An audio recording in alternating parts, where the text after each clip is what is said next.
Olá, meu nome é Antônio Roberto Vinha, eu sou cientista político. Eu cruzei hoje no Brick da Redenção, aqui em Porto Alegre, e vi uma manifestação bem interessante, clamando por paz, né? Paz no Oriente Médio, na faixa de Gaza, por parte de judeus, né? E aí o pessoal fala tanto na questão de Palestina com judeus, né, assim. Então eu resolvi comentar alguma coisinha, até porque eu achei aquela manifestação bonita, eu achei bem legal.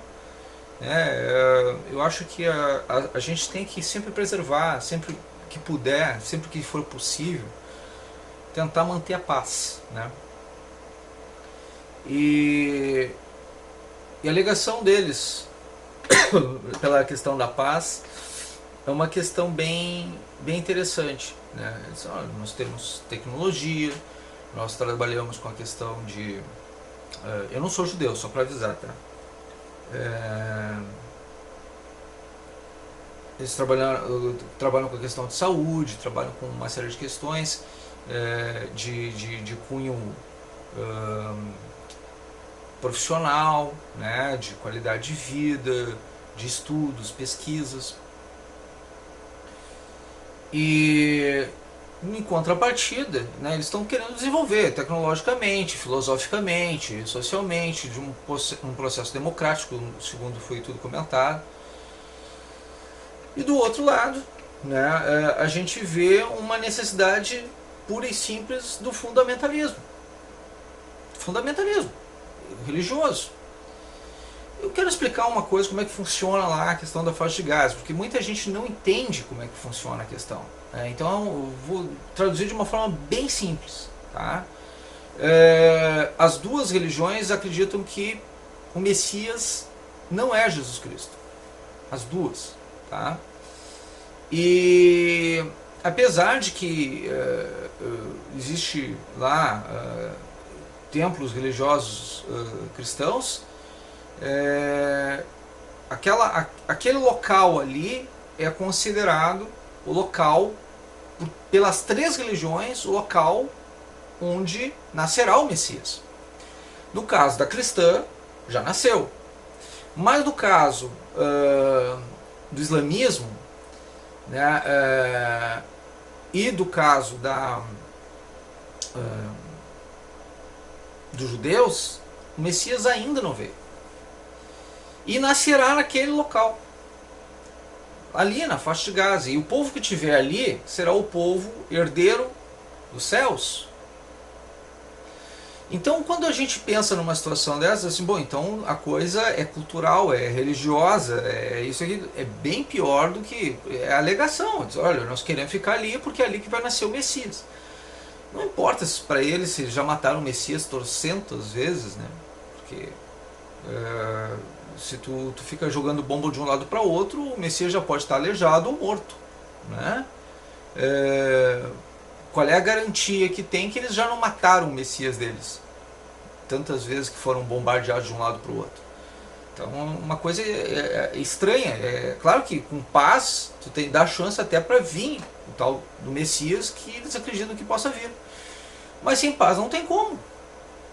E não é com radicalismo que se vai conseguir alguma coisa nesse sentido. Pois bem, para piorar a situação, o nosso governo, o governo Lula, Luiz Inácio Lula da Silva, financiou a faixa de Gaza, obras na faixa de Gaza, para a Palestina. Para a Palestina. Financiou a fundo perdido mais de 500 mil. Sem destinação clara. Para eles usarem como eles quisessem. Anos depois, foi descoberto que lá na área da Palestina haviam túneis muito bem formados, bem criados, bem desenvolvidos, até com ar-condicionado, e que passaria carros por dentro daqueles túneis. E quando foi agora os últimos bombardeios que aconteceram por lá, se deu conta que os mísseis eram lançados de lugares estratégicos, onde eram perto de mesquitas, de hospitais, de creches, escolas. E quando tu revidava um daqueles mísseis que chegava lá em Israel, quando o Israel revidava aqueles mísseis para os locais onde tinham sido lançados, para o mesmo ângulo onde tinham sido lançados, eles atingiam creches, atingiam lugares de educação, locais onde tinham idosos, crianças, né, famílias, templos. E aí, o que acontecia? A opinião pública diz, olha, Israel está matando inocentes na Palestina, que era o que estava acontecendo. Culpar necessariamente, dizer com todas as palavras, com todas as letras, que isso foi culpa do Lula, não dá para se dizer.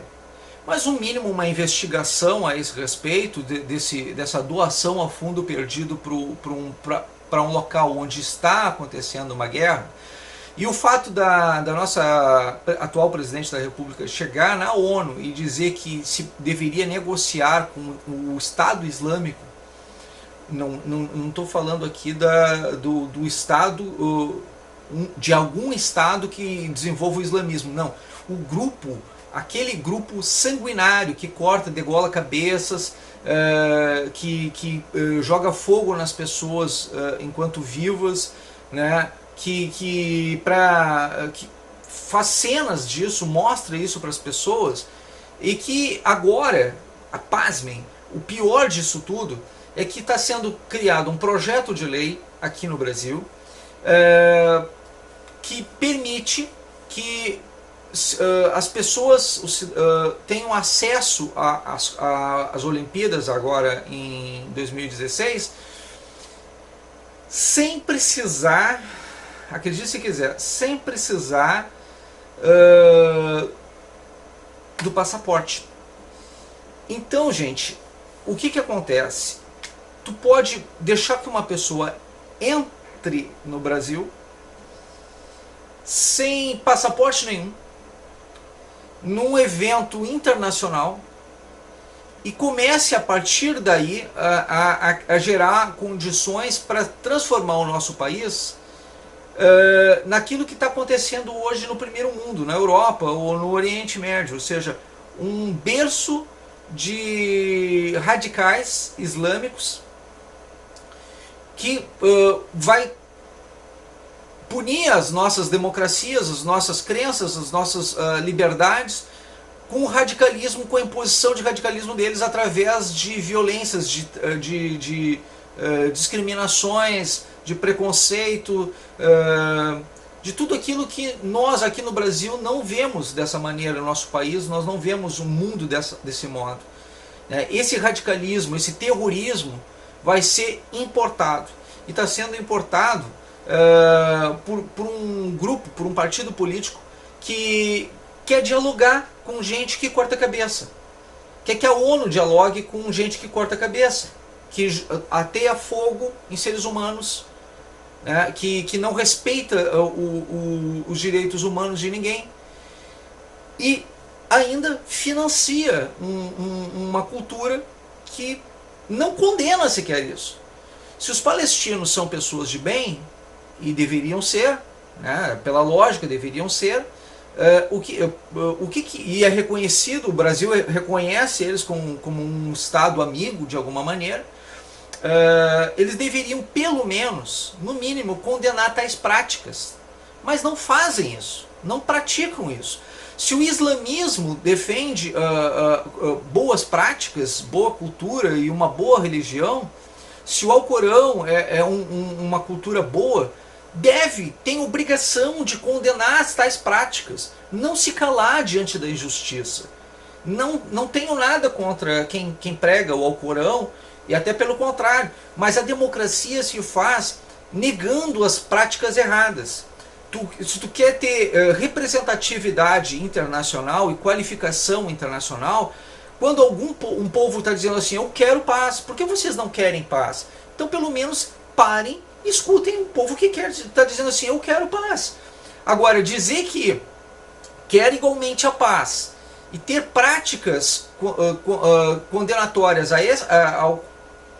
contrárias a essa situação e ainda assim não condená-las, não dizer, olha, isso não é uma coisa que nós defendemos, não é assim que funciona, nós condenamos tais práticas, nós vamos ajudar as comunidades internacionais, vamos tomar partido dessa posição contrária a esses movimentos, vamos ajudar no que for possível para que haja uma limpeza desses criminosos, que afastem esses criminosos, essas práticas nefastas que podem provocar até uma terceira grande guerra mundial por preconceito e discriminação.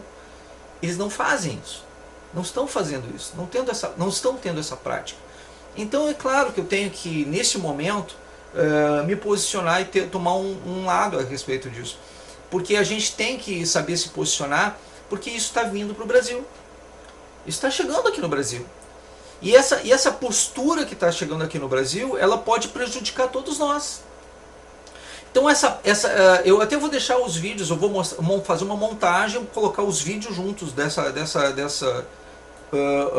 desse pedido de paz desse povo, né? Para que com essa montagem as pessoas percebam o quanto é necessário a gente lutar pela paz. Eles estão pedindo uma coisa simples, paz.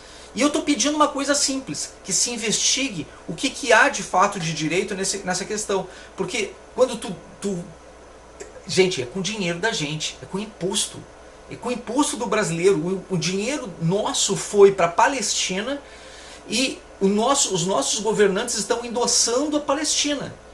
Quando os nossos amigos que estão aqui, os judeus que vieram para cá e ajudaram a fazer crescer a terra brasileira, ou com investimentos, com empresas, com uma série de coisas, com uma série de posturas, eles vieram fugidos, inclusive muitos deles, da Segunda Guerra Mundial, da perseguição do nazismo, do preconceito do nazismo. Eles estão de novo sofrendo preconceito lá na terra deles. E eles estão pedindo, por favor, nos deem paz.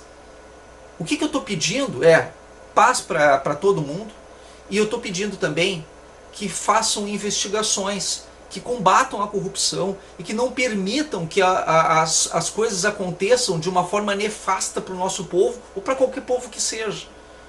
Não é nada demais o que eu estou pedindo. Eu não estou acusando ninguém, dizendo nada disso, mas que existe fumaça, e onde a fumaça pode sim haver fogo, e mesmo quando é gelo seco queima, então tomem cuidado, tá? Muito obrigado.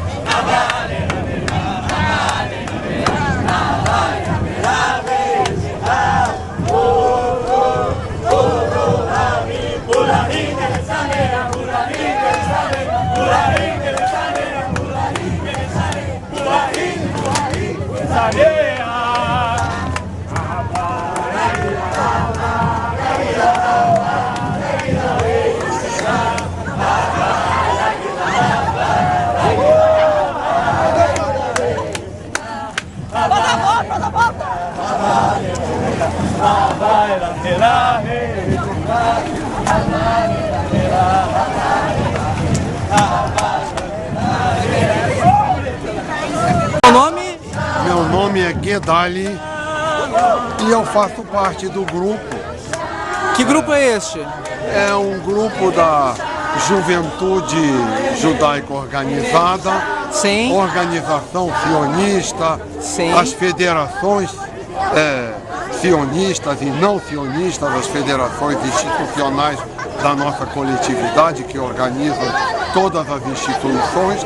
Então, como o senhor está vendo aqui, a única coisa que se quer é que se não cultue a morte e sim a vida. É o nosso grande slogan, e eu pertenço à Hora Israelita, não sei se eu já ouviu falar, sim. Na Band, e o que nós sempre pregamos é isso. Por que cultuar a morte e mentir agir quanto a única democracia do Oriente Médio, que não é que Israel queira a paz, ela precisa da paz para desenvolver seus projetos humanitários fantásticos que faz na área da agricultura, da água, da saúde e tudo mais. E com toda a falta de paz dos palestinos, se continua desenvolvendo isto, nunca se para, então tem que haver um melhor reconhecimento. É incompreensível que está havendo, a não ser que haja uma explicação mais racional, é covardia o que está havendo. É um movimento pacifista, então? Hein? É um movimento pacifista. O movimento Pacifista. é 1000% pacifista. Nem discurso nós vamos fazer. A única coisa que se quer é que não só nós, de descendência judaica, mas outras religiões participam, vêm, estão presentes, porque realmente amam a paz, e quem já esteve em Israel entende bem o que eu vou dizer. É um país monumentalmente democrático, livre, culto, o segundo país mais culto do mundo, entre todas as nações. Então, isso, pesquisa não feita em Israel, pelo contrário. Então, realmente temos que conscientizar de alguma forma que não adianta só matar e matar e matar e matar, não leva a lugar nenhum. Então, o que tem que se fazer é aculturar o povo palestino, que não deve ser um pingo menos inteligente que o israelense. Simplesmente precisa pesquisar a vida. E assim, nada mais. Muito obrigado pela entrevista.